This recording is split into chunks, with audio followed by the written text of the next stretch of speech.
ბოლშევიკური რეჟიმის დროს საქართველოს მოქმედი ტაძრების რაოდენობა უკიდურესად შემცირდა. მრევლი იდევნებოდა ეკლესიებიდან. სასულიერო პირებს სასტიკად უსწორდებოდნენ. ამ პერიოდში საეკლესიო ტრადიციებში მოხდა წყვეტა. აღარ ფუნქციონირებდა ქართული ხატწერის, ხუროთმოძღვრების და გალობის სკოლები. მე-20 საუკუნის 80-იანი წლებიდან ყოველ სამშაბათს საქართველოს კათოლიკოს პატრიარქი ილია მეორე სიონის საკათედრო ტაძარში იწყებს ქადაგებებს, რაც ახალგაზრდებს უღუიებს ინტერესს ქართული საეკლესიო კულტურისადმი. ეს იყო ესეთი თვლის გადარჩენის პერიოდი. ერთადერთი საკათედრო ტაძარში იყო აკადემიური გუნდი, მაგრამ ის გალობდა პარტესულ გალობას, რუსეთიდან იყო შემოსული და უпроსოდ ევროპიდან და თქო არ წარმოადგენდა ქართული საეკლესიო გალობის ნიმუშს. მე-20 საუკუნის 80-იან წლებში მოგეხსენებათ, რომ დიდი ეროვნული გამოღვიძება იყო, ეროვნული მოძრაობა და მე ვფიქრობ, ამანაც მოიტანა ქართულ გალობაში ერთგვარი გამოფხიზლება და ყველაფერს თავი დავანებოთ ღმერთმა არ დატოვა საქართველოს ქართული გალობის გარეშე. გალობამ თავისი მრავალხმიანობის ფორმით, რომელიც არც მეტი და არც ნაკლები, თვით ყოვლადწმინდა სამების მიახლოებითი ანალოგია მუსიკაში. და 80-იანი წლების ბოლოს ქართულმა გალობამ სათავე და ბინა პირველად თავისი აღდგენის პროცესში ანჩისხატის ტაძარში დაიდო და ეს რა თქმა უნდა შემთხვევითი არ ყოფილა, ვინაიდან ანჩისხატის ტაძარი ყოველთვის განთქმული იყო სამგალობლო ტრადიციებით. ასევე აქ იყო არაჩვეულებრივი სკოლა, კითხვის სკოლა. და აქედან ეფინებოდა მთელს აღმოსავლეთ საქართველოს გალობა და საუკეთესო მკითხველები.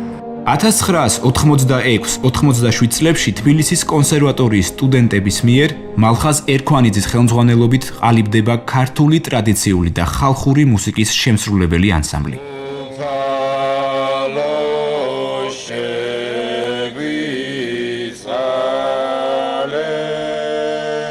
ეს ქართლახური, ახლა დასავლურად.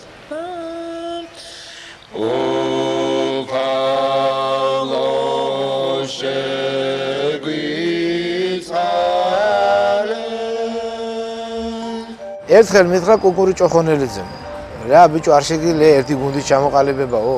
მე ვთხარი, რა ვიცი, ვთქვი მეთქი. და მაშინ იყო კიდე ბორჯომის ფესტივალები იმართებოდა, საერთაშორისო ფესტივალები, კონფერენციები და კონფერენციის მსვლელობის დროს ყოველთვის ყოველი საღამო იყო დამშვენებული ქართული სიმღერით. მაშინ კიდე უფრო მეტი კომფორტი იყო, ასე ვთქვათ, ეთნოგრაფიული გუნდების ჩამოყვანის და ჩამოდიოდნენ საქართველოს სხვადასხვა კუთხეები და კოლექტივები და ამ შტაბეშტილებების ქვეშ ვიყავით და ძალიან დიდი იყო შტაბეშტილება, მით უმეტეს სიმღერის სურვილი უკვე ცალმხრივად მაინც არსებობდა ჩვენში. ჯერ ვიყავით ხუთნი, დავით ზათიაშვილი, დავით შუღლიაშვილი, ზაზა წერეთელი, მე-6 მოგვიანებით შემოგვიერთდა გურამ გაგოშიძე, რევაზ კიკნაძე და მე. ეს დავიწყეთ პირველი რეპეტიციები ჩემს ბინაში, ნაქირავ ბინაში. გამოცდილება მქონდა სამგალობლო გამოცდილება, ქაშვეთის ტაძარში ვგალობდი მაშინ, ჯერ ბადრი ტუღუშის გუნდში, შემდეგ შერეულ გუნდში და სულ წუხდი, რომ ნამდვილი ქართული გალობა არ ჟღერდა ჩვენს ტაძრებში და ბეთანიაში მიწევდა სიარული ხშირად და სხვათა შორის მე და მამა მეუფე იობი, მაშინდელი ელგუჯა, კიდევ მორჩილებაში მყოფი, ერთად დავდივით ხოლმე მონასტერში და ჩემს წუხილს როდესაც გავანდობდი, მეუფე მეუბნებოდა, მომავალი მეუფე, რომ ვინ იცის რა ხდება. და მართლაც ღვთის განგებით მოხდა ისე, რომ ერთი წლის მუშაობის შემდეგ ბიჭებს შევთავაზე, რომ იქნებ გალობის შესწავლა დაგვიწყო და ყველა სიამოვნებით დამთანხმდა და აქედან უკვე 88 წლიდან აქტიურად ვიწყებთ გალობის შესწავლას. მოგეხსენებათ, რომ 900-იან წლებში ხდებოდა სანოდო კრებულების გამოცემა, ზოგი ქუთაისში, ზოგი თბილისში, ფილიმონ ქორიძის მიერ პარტიტურების სახით პარტიტურას არ ქმნებდნენ მაშინდელ სამგალობელ კრებულებს. 5 პარტიტურაა დაახლოებით გამოცემული სხვადასხვა შინაარსის ტიპიკონის მიხედვით და ერთ-ერთი იყო სააღდგომო საგალობლების კრებული. ეს კრებული აღმოჩნდა ერთ-ერთი ჩვენი გალობლის რევაზ კიკნაძის ოჯახში. და რო ჩავიხედეთ, იქ პირველი რაც იყო, პირველი საგალობელი რაც მოხდა ხელს და სხვათა შორის ესეც გამართლება იყო. იყო აღდგომისა დღეარზე, რომელშიც ალტერაციის ნიშნები მეტნაკლებად სწორად არის დასმული. და ეს იყო ნამდვილად ბედნიერი შემთხვევა, როდესაც ის სამი ძიეზი დედანში ასე უწერია ამ საგალობას, როდესაც შევასრულეთ, დაუბრკოლებლივ რო გავედით ბოლოს, ეს რა მუსიკაა და ამ მუსიკაზე ყოველთვის იყო ასეთი აზრი, რომ არასწორად არის ჩაწერილი, არასწორი მუსიკაა და ასე შემდეგ და ასე შემდეგ და პირველივე გაჟღერებამ ეს ეჭვი განაქარწყლა. კანონიკური გალობის აღდგენება პირველად მოხდა ბეთანიის მონასტერში 1988 წლის აღდგომას. ზუსტად ერთი თვის შემდეგ პატრიარქის ლოცვა კურთხევით უკვე ანჩისხატში მოხდა, ასე თქვა, ჩვენი გუნდის დამკვიდრება და იმის შემდეგ ეს გუნდი აქ დღევანდელ დღემდე გალობს.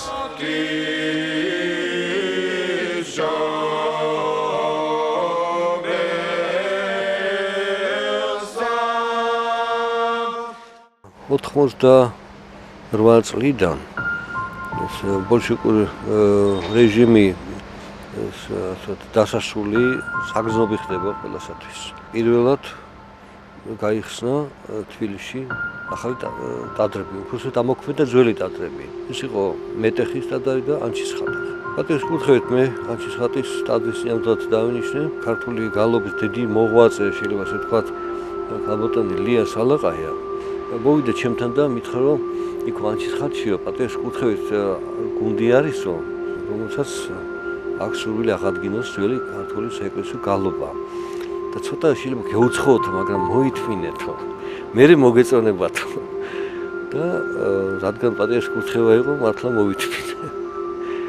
იმიტომ რომ უჩვეულო იყო იმ პარტესული გალობის, იმ და თვითშემოქმედი ანსამბლებისა და გალობის შემდეგ იმდენად უჩვეულო იყო, რომ მართლა მოთმინება გჭირდებოდა მოგესმინა.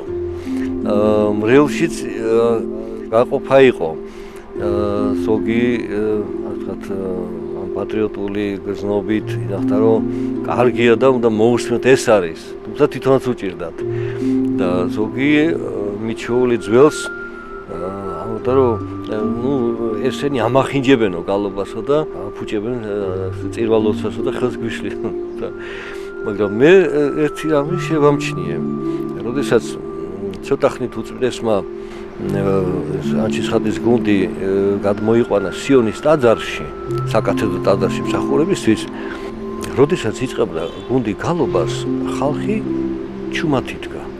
როცა სიონის გუნდი გალობდა, გალობას არ მოყვებდა ხალხის ლაპარაკი.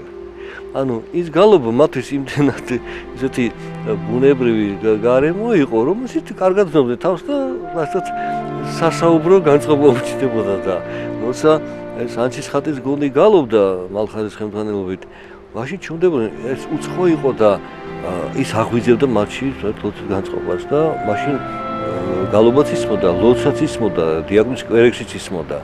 იყო კიდევ ერთი ფაქტორი, რომ ჩვენ ეკლესიას დაშორებულნი მიჩვეული ვიყავით აი საერო ხელოვნებას და ჩვენი სმენა სულ სხვანაირად იყო მოწყობილი. ჩვენი შინაგანი კულტურა სხვანაირად იყო აწყობილი. აი მიმავალ მომენტზე იყო, წარმავალზე, დროებიზე, წამიერზე, ამიტომ ჩვენ ლოცვას არ ვიყავით მიჩვეული. ლოცვა კი გულიდან მოდის, მაგრამ არის სპონტანური, სტიქიური ლოცვა და არის ლოცვის კულტურა. და ეს კულტურა არ იყო ჩვენში. ერთხელაც, როდესაც მოთმინებით ვისმენდი გალობას მსახურების დროს, როდის დამთავრდება ეს ბგერების გამშვენება, გაგრძელება, გამახსენდა კი, მაგრამ მე ხო მაგ წასაკითხი გლის ლოცვა. და მე ჩემს საქმეს უნდა მივხედო იმას, რაც ველოდები, როდის დამთავრებენ. ანუ აი ამ მოთმინებას ჰქონდა მეორე თუ ნეგატიური მხარე ჩემი მხრიდან, რომ მე ვითმედი იმას და დამავიწყდა მოთმინაში ჩემი გასაკეთებელი რა არის და როდესაც დავიწყე მოდრის ლოცვის კითხვა, კითხვის დასრულება და გალობის დასრულება ერთი იყო. მაშინ მივხვდი, რომ ეს სიმფონია ყველა თავის ადგილზე და თავის მისიას როცა ასრულებს, მაშინ იქნება სწორედ ეს სიმფონია და ეს ერთობა ღვთისწინაში და მაშინ ნამდვილი მსახურება. და მივხვდი, რომ ეს გალობა სწორედ გაწყობილი იყო იმ ლოცვის ხანგრძლივობაზე. იმას ესადაგებოდა.